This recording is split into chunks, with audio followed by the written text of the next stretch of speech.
That does not sound like her. But I just dropped those two. Oh, okay. You guys ready? Okay, I'd like to get called to order the Human Resource Committee. We have all members present plus administration, and I have received no public comments. We should approve the agenda. maybe. Well, let's approve the Motion agenda. to approve the agenda. Second, all in favor? Aye. Aye. Super. Let's go on then. So we have, for your review, consideration and questions, the employee guidelines. There are 3 that are produced by my office. Those are the first 3. The teacher hourly handbook and admin support. I did attach a 4th set of guidelines, which is the aquatic center, which is Christy Nacker creates that to guide her employees. So it gets into some much more specifics in terms of pool procedures, aquatic procedures, etc. So that is in there for your review and questions. And so probably the most expeditious way for us to look is if we pull up the handbook, the handbook changes summary. And I guess I'm willing to go through this in whatever manner you would feel most helpful. Would you like me to would you like us to go through each section? Would you like to just identify questions or comments that you have? How do y'all feel? I don't, Brian, you might want to just take a minute to explain how the teacher changes go about, because Sure. John and Judy may not be aware of that committee that works on those changes. So really I would say there's 2 committees that help guide or give feedback in a formal means to the handbook. The first is a long-standing group, the teacher HR work group it's called. Under post Act 10 statute, these are all, handbook is now fully under an employer's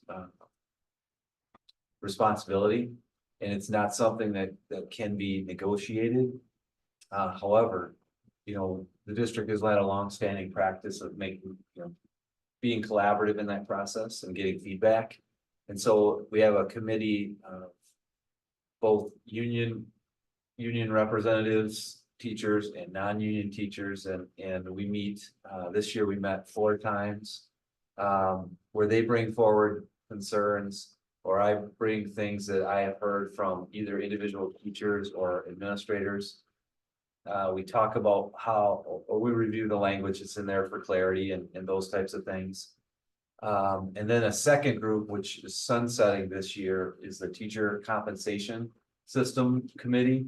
That group started my first year, so 5 years ago, and for 2 years worked to modify the compensation system to what we have now, and then has really served the last 2 years kind of to be a review.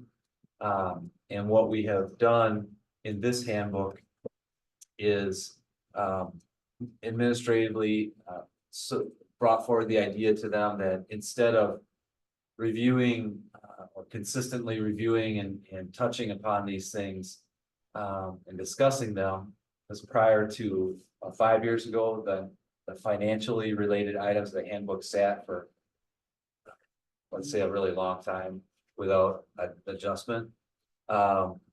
We're now going to tie it to the prior year's CPI. And so this handbook would recognize that the financial changes that are in there, unless they're identified here specifically as a different decision, were rolled up by the CPI from last July 1st, which was 8%. And then, we would look at the next handbook rolling up by 4.12%. And that way it continues to keep those financially related items relevant. It's, I guess related to something financially to keep them hopefully competitive and I guess in a good spot. Thank you.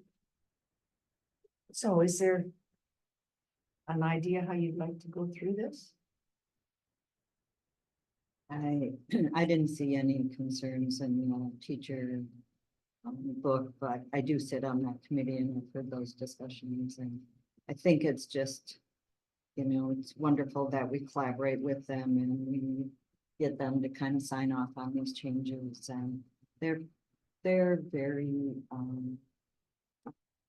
sensitive to their group, but also to our group, I feel, and to what we need to have happening. So I like the collaboration and how the teacher book has been updated and put together.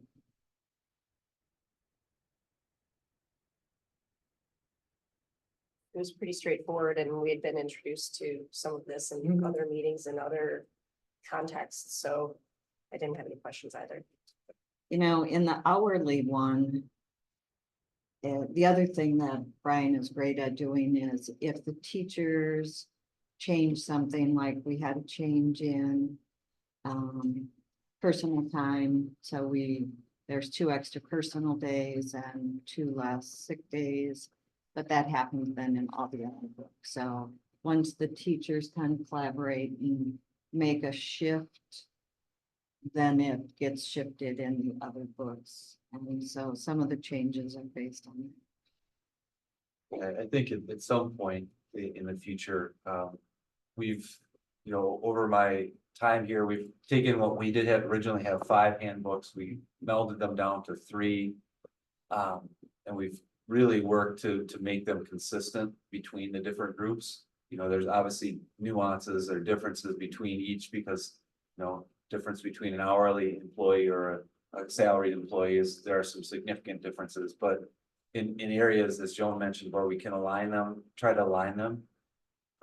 Maybe the last big windmill that I'm going to look to address in handbooks is at some point in my career is to try to make it to 1, and then have some appendices to that kind of take those nuances out. And so the more we align them carefully, the closer we get to that. But also, we have long, as a district, taken the position that if it's good for one employee group, should be probably good for all employee groups. And so that's a lot of what we've done here.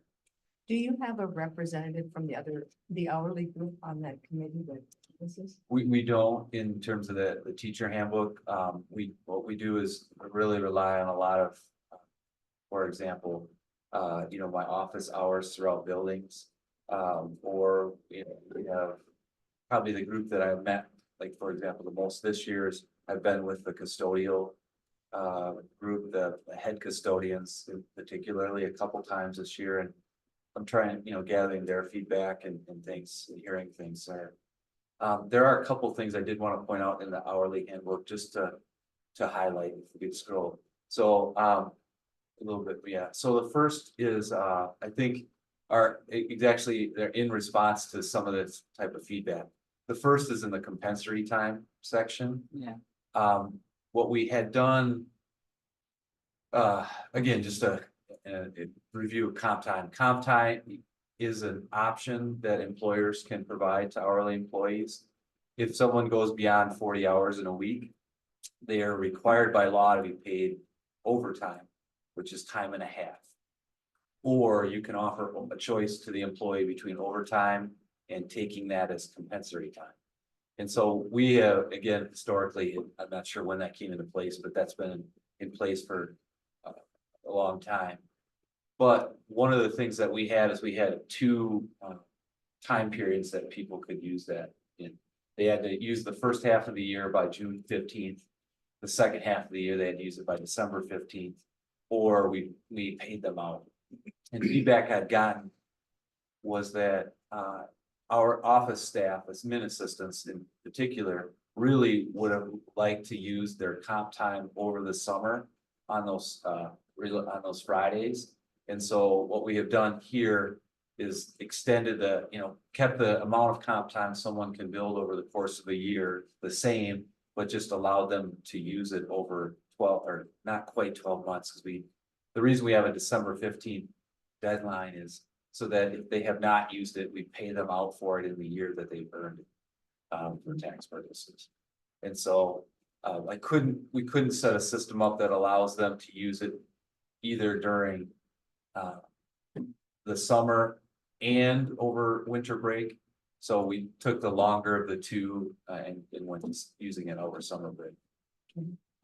And then, the time off part, that, as Joan had mentioned, the personal time. The reason it is designated to school year only employees is that 8 sick day for personal day is also to teachers who are school year employees. All other employee groups, so 11 and 12-month admin assistants, custodians who are 12-month admin support, all have vacation days. And so their person, they do have, all those groups have personal days too, but they have vacation days to supplement flexibility, and school year employees do not. And so that's why we've tried to keep the school year employees aligned, 8 and 4. And then if you could scroll down a little bit, Rebecca, I think that was yeah, and the other one, again, as Jonah mentioned, like the value of the sick day, the reason it's $8 is that's the change that we made in the teacher group. And so keeping those aligned, and then the driver rate, the reason that is a very significant adjustment. It was 20, it's now going up to 32.40 to align with teachers. Is what we have found over the course of doing that this year is that, with the exception of 2 individuals, all of our drivers have been hourly individuals looking to supplement their base wages. And we still are short, and so we're trying to make, we're keeping that aligned across employee groups, and we're just trying to be more attractive. Because even at paying this rate, we're gonna pay our own employees much less than we have to pay an outside agency to do that driving for us. And so we're trying to entice more folks and just keep it consistent. Good. And then in the last handbook, there is again, just addition of roles. But the one thing I want to kind of bring to your attention is we go to keep going down, Rebecca, to retirement. This is a significant change, and so I do want you to make sure you've noticed it, and if you have feedback, provide that, please. The prior handbooks limited retirements for admin and admin support to 2 individuals in that group per year. That's the only groups that we had limited, and how many people could retire in a year. And I think this is aligning with others where it is, once someone is age eligible to retire, they can retire. But this is kind of looking into the future. There's a math problem coming in that our admin group, at the end of next year, we'll have 4 people that are eligible for retirement. That doesn't mean that they will. We have 4 ending this year. None chose to retire. At the end of next year, we'll have 6, and at the end of 2 years, we'll have 9. And so, again, not everyone chooses to retire when they're first eligible, but looking at a situation where I don't know that organizationally we want to require folks to stay in a role or walk away from benefits that they've earned minimally over the course of 10 years, up to 15 for some of our hires pre-2010. And so I think this just kind of aligns our employee groups and recognizes that it's probably not best for an organization to require someone to stay in a role. I think that's some really old language. The language, I think, reads that it's up to 2 With the unless there's a board. recommendation by the superintendent. But I think it's, as Brian said, I think it's kind of old language, and I would support what he's putting forward. Do you need a motion to take this to the broader group? It would live within the handbook. So if the committee supports the handbooks, it would go forward, and then the board would take action on all the above and the handbooks at the board. Do we need a motion and a vote today for all of these changes? to Yes, be approved? please. Yes, Okay. yes. These are on the agenda for Yeah, Monday. I just have one, just because I sat at the policy meeting Yeah. yesterday. And we're really no longer using business manager Oh, and they're, direct, is that in? Okay, yeah. okay. So in the title, it's under the admin list. Oh, sure, yeah, it should be You might director of wanna- business services. Yeah, you might want to change Yeah. that just to be consistent with. like, insurance rules.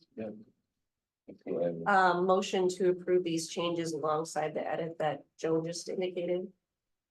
Second. All in favor? Aye. The only thing I'd add, it's not related to the vote, is just going into the next school year, this is, I'm repeating myself, but teacher feedback was not all the teachers were aware of who sat on that committee. That Yeah. helps inform employee handbook changes. Yeah. And whatever strategy you guys want to use to make sure that everybody knows, like, these are the folks to talk to if you have a concern and or want to have a conversation about what's in the handbook. Yeah, all of those are listed now on the employee side of the website. Oh, okay. All of the committees and all their current membership is listed, so anyone can access. Yeah. Because Thanks that for has taking that been, feedback. that has been a concern. That's on, you can't see it on the regular website, but as you log in as an employee, it's Okay. under their employee side of it, where there's a list of all of them. Yeah, and that feedback came through, actually came through in the board summary of the listening sessions, and so then we gathered that earlier this spring. Thank you. Okay. Do we want to jump down to admin? Or have we got the others? Aquatic center. Yeah, I would say, is there anything in the the aquatic center manual that you have questions or concerns with? I will certainly take them back to and work with Christie to update anything that you see in there or saw in there.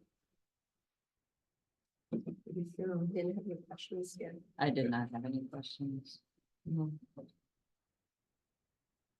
So you need a separate motion on that one because we didn't really. Yeah, I mean, if you want to advance that one, that would be appropriate at this point. Motion to approve the aquatic center staff manual. Second.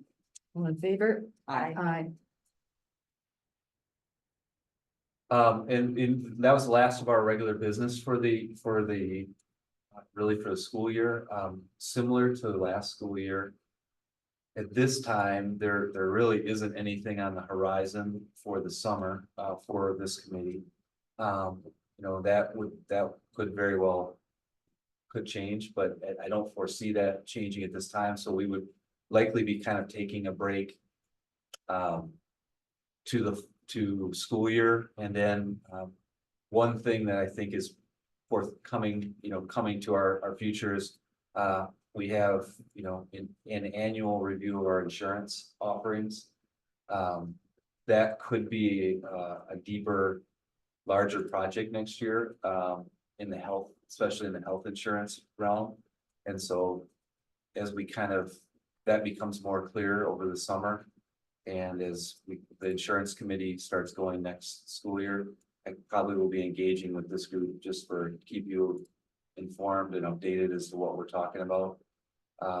And getting some board feedback about different directions we might go. So that would be the one thing that I see in the horizon for us in the fall. Great. Okay, thank you. Motion to adjourn. Second. All in favor? Aye.